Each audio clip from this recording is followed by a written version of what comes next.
there's such a distaste for bureaucracy on the private sector side that sometimes it can feel burdensome, but sometimes you have to let people fall down a little bit before they recognize that. And so your goal is not to make a mistake so costly that it's really bad for the business, but one that just wakes people up enough that you can engage in a soft, friendly way to say, okay, let's rethink how we could kind of move in that direction.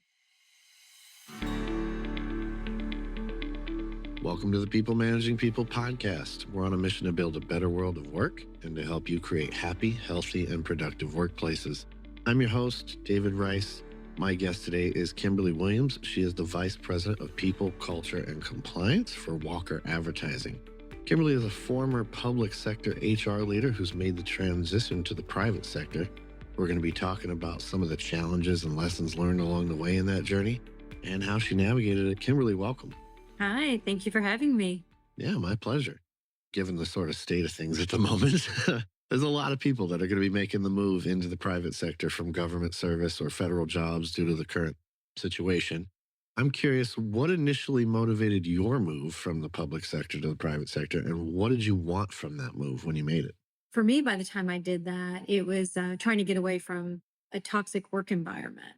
And to be fair, that wasn't my entire public sector experience. You know, I definitely had some good years early on, but that I had moved into environments where there were some real abuse of power challenges. And right now, and being in DC, I'm hearing that there's a ton of that going on right now. And there's a lot of folks who are really struggling. So I was just looking for nicer, friendlier people to work with. And I had the good fortune to find that.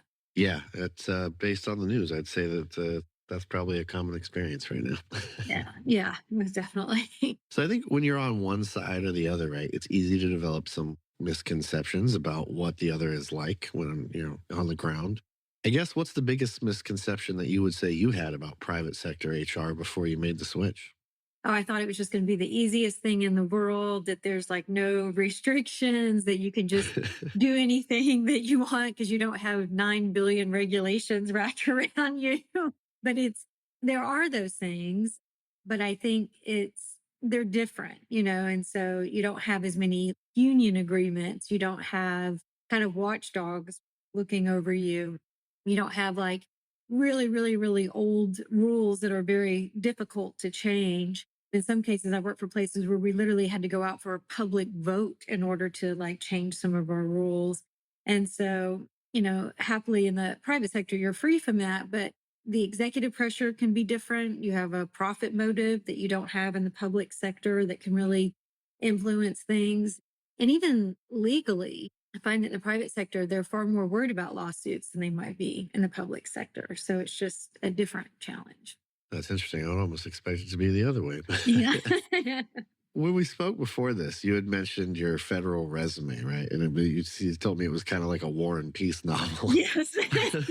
What were some of the key changes you had to make when presenting your skills and how you showed your experience to private sector employers?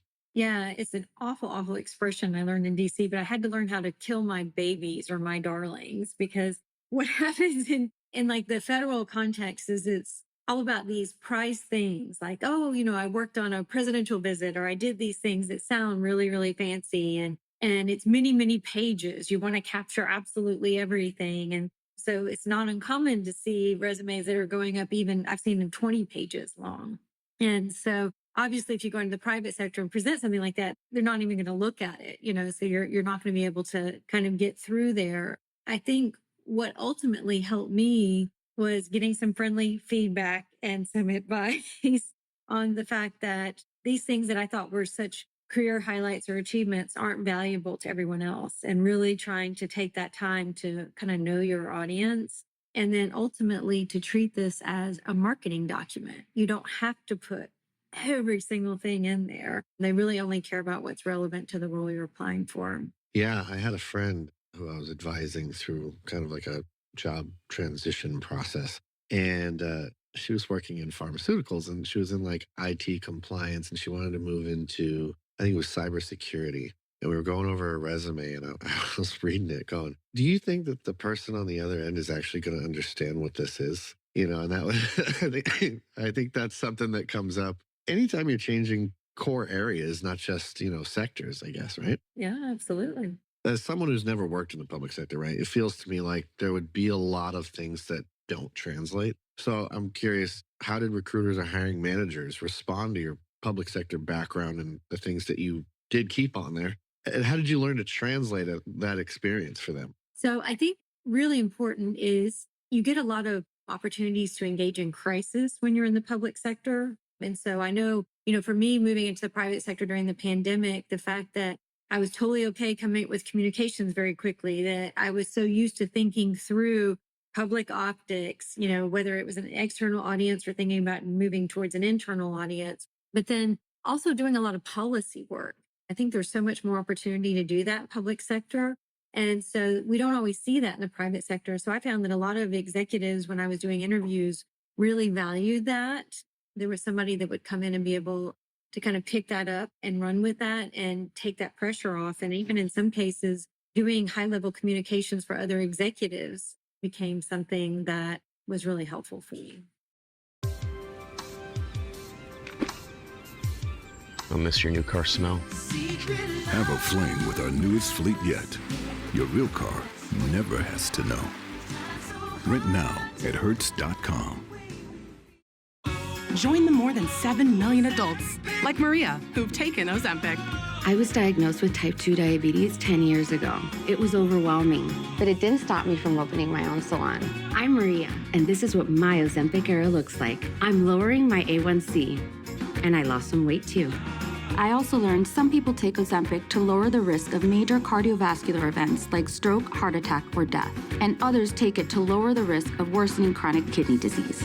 Don't share needles or pens or reuse needles. Don't take if you or your family had MTC, MEN2, or if allergic to it. Stop taking and get medical help right away if you get a lump or swelling in your neck or any of these allergic reactions.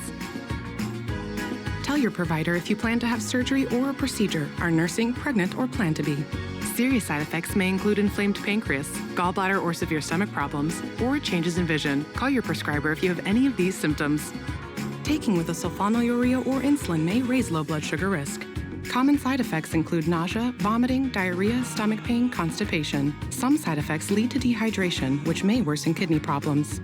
Discover the GLP-1 with the most FDA-approved uses. Ozempic. What were, I guess, when you think back, some of the biggest culture shocks? I imagine it's quite different, right? In terms of how people communicate, how people interact, the sort of departmental, maybe collaboration expectations, things like that. So I'm curious, what were those differences that you noticed when you moved into the private sector? A lot less formal.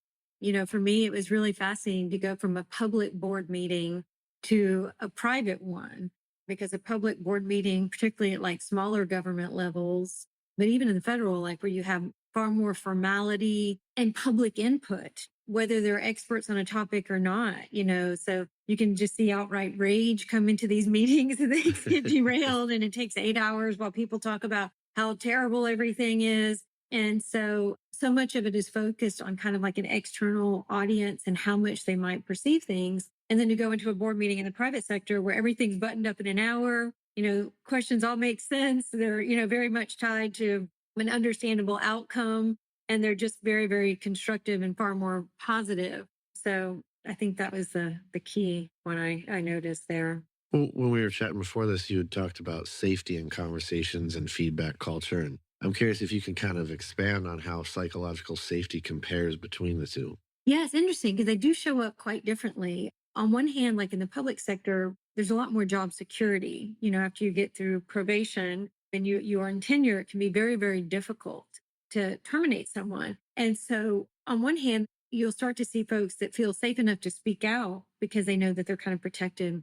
And then on the other hand, you also see a lot of bad actors who feel safe to maybe bully others because they know it'll take you a year to fire them or things like that. So I feel like there's a lot more intensity that can show up with it there. One of the things I noticed in the private sector is if there are difficulties, it's really more job dependent. So in other words, it's about your perceived value. So if you're a top salesperson or you're that engineer that came up with something that the whole company kind of depends on, sometimes we'll see a different set of rules for those individuals than for everything else. But I will say one thing that applies in both is those who write the rules tend to write them differently for themselves, whether that's at the top of the private sector or public sector. There can be challenges there. And so I think some of the skill sets are the same of wanting to know how to manage up and know how to really engage and get buy-in on why it's important to take care of folks. Ever wonder how top companies are building unstoppable teams? They're not competing for local talent. They're going global. If you're hiring in 2025, Oyster's Global Hiring Trends Report is your inside track to the strategies shaping the future of work.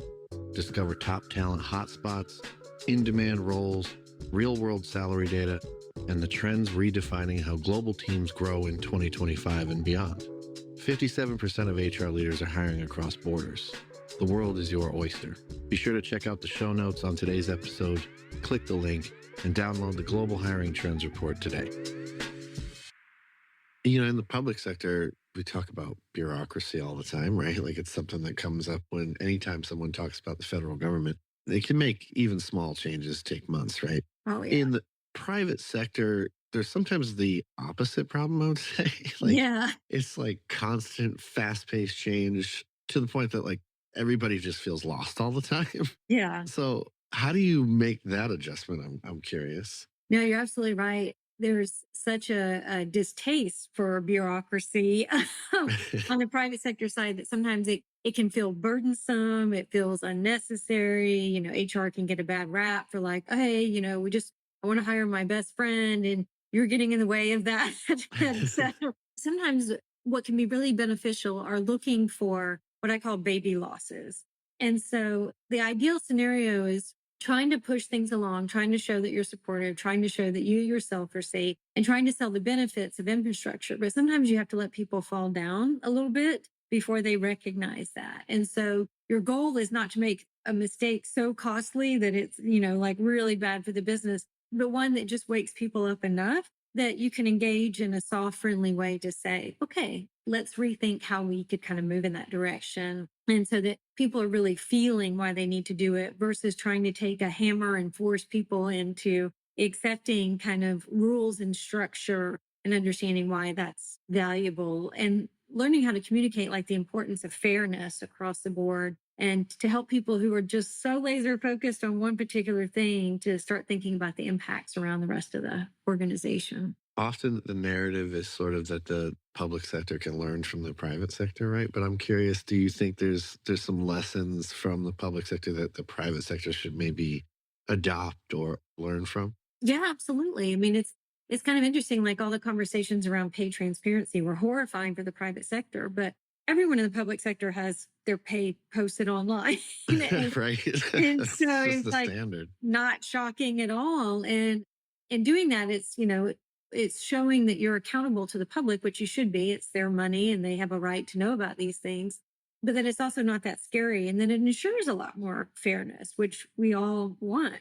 I also think something that I've noticed in public sector that I am really grateful for is they teach you how to manage up. Like there's classes on it. There's a lot of mentoring around that. And I find that missing in the private sector. Like if you look at SHRM and these big organizations, like when they talk about crisis communications or dealing with workplace culture, it's always on rank and file, how to put out a training. But what do you do if the CEO refuses to do that? What do you do if your CEO is a bully? They're really silent on something so critical.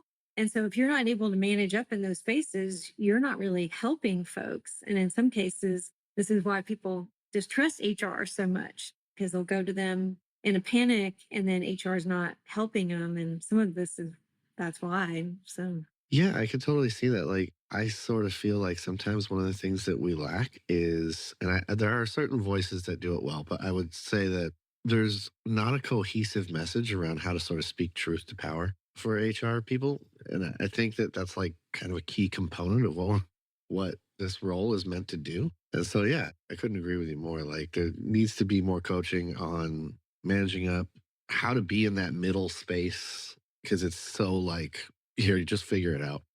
Yeah. Yeah. I'm curious, looking back, are there skills from your public sector experience that ended up being sort of your secret weapon in the private sector or things that translated maybe in ways that you never expected? Yeah. For one, the writing. for sure. I mean, there's just so much pressure, I think, in the public sector to churn out good writing for principles, for things that are public facing. And so I think my years there really stretched me in a way that I think put me under a lot more pressure and really helped with my communication skills that I don't think I could have gotten from anywhere else. So I definitely feel like that helped. And then too, being in the State Department, being in diplomacy, learning about leverage and how to negotiate with folks when you're on the wrong side of a power imbalance. I think there's a lot more opportunity in the public sector to really. Recycling is more than sorting bottles. It's steel-toe boots, second shifts, machines roaring back to life. Recycling helps strengthen manufacturing, taking what's been to build what's next. Support policies for today's and tomorrow's jobs. The key to being rich is knowing what counts. So nice.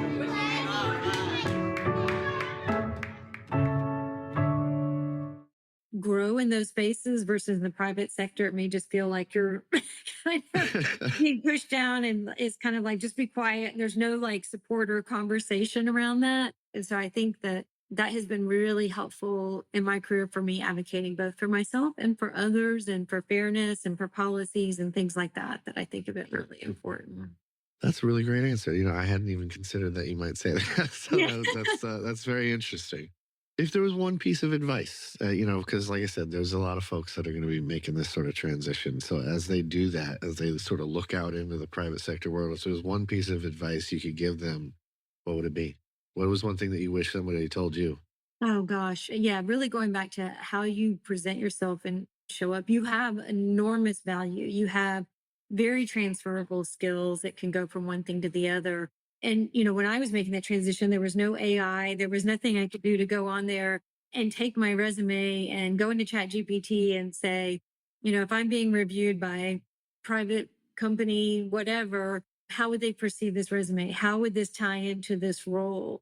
And to remember, you just don't have to include everything that you've ever done. The only thing that really matters is the key moments that really connect to what they need. And as someone who now like reviews resumes on the other side of that, I also like to encourage people, like, if you spent 15 years in government, but not all of those 15 years were doing some specific skill, it's still okay. You did it. You have that knowledge, you had that training, you had that ability. And so that real focus on number of years in the public sector doesn't always translate to the private sector. And so I can see where people can really do themselves a disservice by eliminating some amazing gift that they have to bring by not including that because they're worried there. That's good advice. Well, Kimberly, thank you for joining me today. Before we go, there's a couple things I always like to do. The first is I want to give you a chance to tell people more about where they can connect with you, find out more about what you're doing, and if they want to reach out, where is it good to do that? Thank you so much. Yeah. So I'm an old fuddy-duddy. I'm not on a lot of social media, but I'm pretty active on LinkedIn. And so if you look for, my name is Kimberly Williams. There's a million of me, but I'm Kimberly-E-Williams. I'm also a spokesperson for In Workplace Abuse. So if you go to inworkplaceabuse.com, you will see information about me there too. My big love and my big passion is not just psychologically safe workplaces where things are civil, but really, really protecting people who are bullied, mistreated, humiliated, harassed, because it's happened to over 50 million US workers. And so I do a lot of work on trying to pass legislation in a number of states, a lot of activism and policy work there. Also working with a lot of businesses and organizations to co-sign legislation like the Workplace Psychological Safety Act, which is meant to prevent bullying in the workplace.